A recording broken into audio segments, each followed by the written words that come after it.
mungkin sebelumnya pernah minum obat herbal nggak Bu? Pernah ya? Sampai sekarang masih konsumsi atau?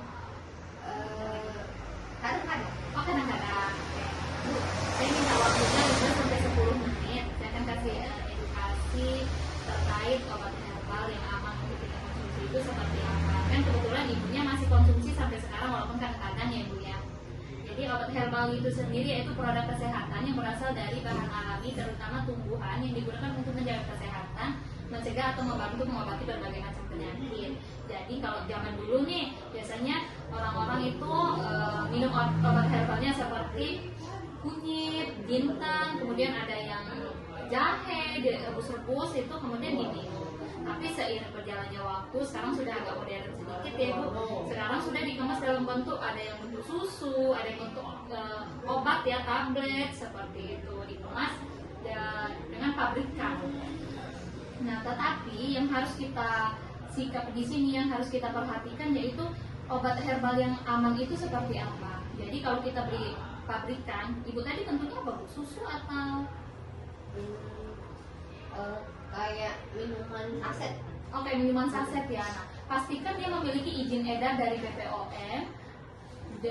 agar kita tahu oh ini jelas produksinya dari mana, PT-nya jelas dari PT apa seperti itu. Kalau yang dikonsumsi sekarang ada izin dari BPOM-nya atau ada? Ada ya? Oke, sudah bagus berarti.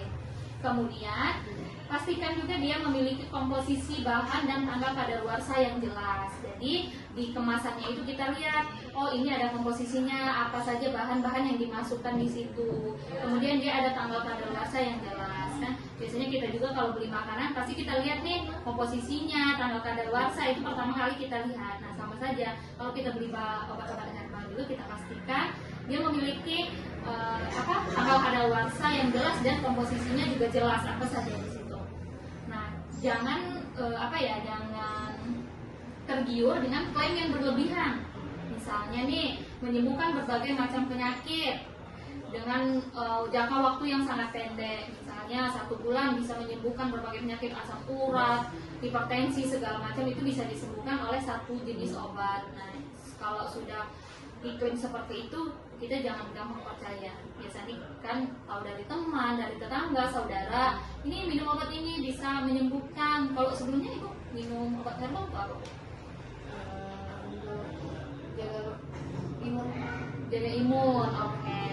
Jadi kalau memang seperti itu nih, mungkin saja dari testimoninya atau dari yang diberikan oleh tetangga itu, coba minum obat ini bisa membuat sehat, badan segar, seperti kan dalam 1 kali atau 2 kali konsumsi itu jangan mudah percaya. Kita khawatir juga itu yaitu obat ilegal tadi, obat herbal ilegal.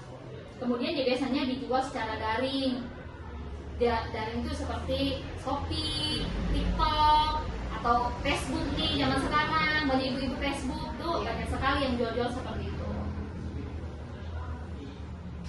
Kenapa kita harus pastikan obat-obat herbal tadi yang kita beli tadi yang harus ada izin dari BPOM, kemudian komposisinya jelas, kemudian dia ada tanggal kadaluarsa karena dia memiliki efek samping jika kita konsumsi dengan waktu yang panjang. Kalau secara terus-menerus kita konsumsi itu pasti ada efek sampingnya Ibu. Apa sih efek sampingnya? Yaitu kerusakan hati dan ginjal akibat racun dari bahan kimia yang tersembunyi.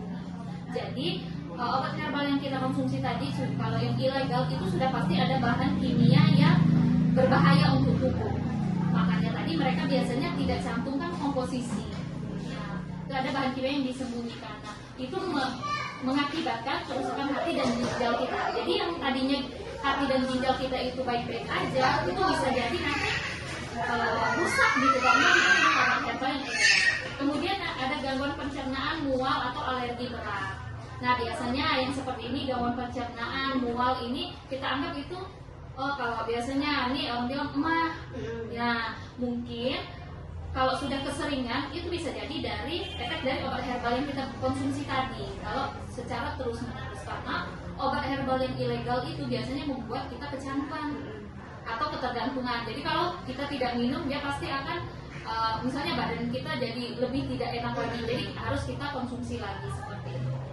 Kemudian interaksi berbahaya jika dikonsumsi bersamaan obat dari dokter. Jadi misalnya ibu dari berobat ke puskesmas, dapat resep, dapat obat dari dokter, pulang dari sini ibu minum dengan jangka waktu mungkin nggak sampai 5 menit, ibu konsumsi obat herbalnya. Nah itu akan berbahaya karena dia akan menurunkan konsentrasi fungsi obat yang dari dokter tadi.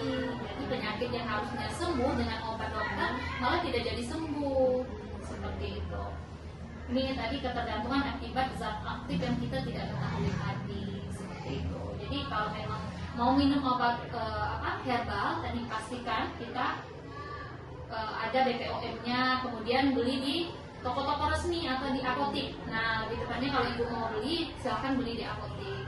Kalau memang sekarang masih ada obat herbalnya di rumah, boleh kalau ibu nanti berobat lagi, obatnya dibawa, tunjukkan sama dokter atau apoteker boleh. Jadi boleh nggak ini dikonsumsi dok? Nanti dokter akan lihat atau apoteker. Jadi ibu lebih aman lah itu mengkonsumsinya jangka panjang. Sampai sini ada pertanyaan ibu? Cukup. Oke, terima kasih kalau cukup.